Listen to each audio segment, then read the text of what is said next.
Inter కళాశాలల fire NOC forgery కేసులో పోలీసులు లోతుగా దర్యాప్తు చేస్తున్నారు. ఈ వ్యవహారంలో సూత్రధారులు, పాత్రధారులపై విచారణ కొనసాగుతోంది. పూర్తి స్థాయిలో దర్యాప్తు పూర్తయితే మరిన్ని అంశాలు బయటపడతాయంటున్న లేక్ పోలీస్ స్టేషన్ ఇన్స్పెక్టర్ వెంకటేశ్వర్లతో మా ప్రతినిధి శ్రీనివాస్ ముఖాముఖి. ఇంటర్ కళాశాలల ఫైర్ ఎన్ఓసీలకు ఫోర్జరీకి సంబంధించిన వ్యవహారంలో లేక్ పోలీసులు ముమ్మరంగా దర్యాప్తు చేస్తున్నారు. అయితే ఈ విషయంలో హైడ్రా ఇప్పటికే కొన్ని 8 కళాశాలలు ఫోర్జరీకి పాల్పడినట్లు అయితే ఫిర్యాదు చేసింది. తాజాగా మరొక అనుమానమున్న మరొక 45 కళాశాలల వివరాలు కూడా పోలీసులకు అందజేసిన పరిస్థితి.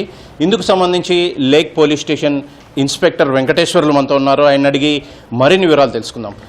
వెంకటేశ్వర్ గారు, ఇప్పుడు ఏదైతే హైడ్రా ఫిర్యాదు చేసిందో అంటే ఏమి తాజాగా అంటే ఎటువంటి ఫోర్జరీ జరిగిందని ఫిర్యాదు చేసింది? హైడ్రా ఆఫీసర్ వర్ల పాపయ్య గారు, అడిషనల్ డైరెక్టర్, హైడ్రాకి సంబంధించిన ఫైర్ ఆఫీసర్. అతను జూలై మంత్లో వాళ్ళ దృష్టికి వచ్చిన 8 కాలేజీలు ఫైర్ ఎన్ఓసీ లేకుండా, హైడ్రా పర్మిషన్ లేకుండా ఫైర్కి సంబంధించిన ఎన్ఓసీలు కాకుండా వాళ్ళు సొంతంగా తయారు చేసుకుని ఇంటర్మీడియట్ బోర్డులో సబ్మిట్ చేసి పర్మిషన్ తీసుకున్నారనే అభియోగం పైన మాకు జూలై మంత్లో ఫిర్యాదు చేయడం జరిగింది. దానిపైన cheating and forgery case register చేసినాం. ప్రైమరీ ఎంక్వైరీ చేస్తున్నాము. ఫర్దర్గా ప్రైమరీ ఎంక్వైరీ చేసి ఫర్దర్గా యాక్షన్ తీసుకుంటాం. అంటే ఎవరెవరి సంతకాలు ఫోర్జరీ అయ్యాయి అనే విషయంలో హైడ్రా అధికారులు అంటే ఫిర్యాదులు ఏం పేర్కొన్నారు? హైడ్రాకి ఎన్ఓసీలో ఫైర్ ఎన్ఓసీలో హైడ్రాకి సంబంధించిన ఆఫీసర్స్ ఫోర్జరీ అయిందని.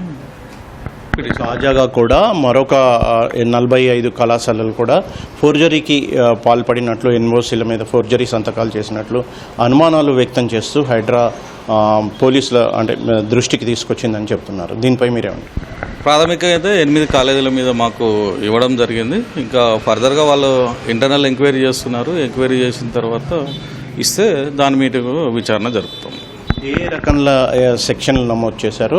దీనికి సంబంధించి కళాశాలలను, యాజమాన్యాలను నిందితులుగా చేర్చారా? ఇప్పటికైతే చీటింగ్ అండ్ ఫోర్జరీ సెక్షన్ల కింద కేసు కట్టాము. ఇప్పుడు ప్రైమరీ ఎంక్వైరీ నడిచిన తర్వాత ఫర్దర్గా ఎవరు ఇన్వాల్వ్మెంట్ ఉన్నది అనేది వెరిఫై చేసుకున్న తర్వాత వాళ్ళని చట్టరీత్యా చర్య తీసుకుంటాం. మొత్తంగా అయితే ఈ కేసులో పోలీసులు లోతుగా దర్యాప్తు చేస్తున్నట్లు ఇన్స్పెక్టర్ వెంకటేశ్వర్ చెప్తున్నారు. ప్రాథమిక దర్యాప్తు తర్వాత ఈ కేసులో సూత్రధారులు ఎవరు, పాత్రధారులు ఎవరు అనే విషయం తేలిన తర్వాత మరి వారిపై కూడా చట్టపరమైన చర్యలు తీసుకుంటామని పోలీసులు చెబుతున్న పరిస్థితి. కెమెరామెన్ అశోక్తో శ్రీనివాస్, ఈటీవీ న్యూస్, హైదరాబాద్.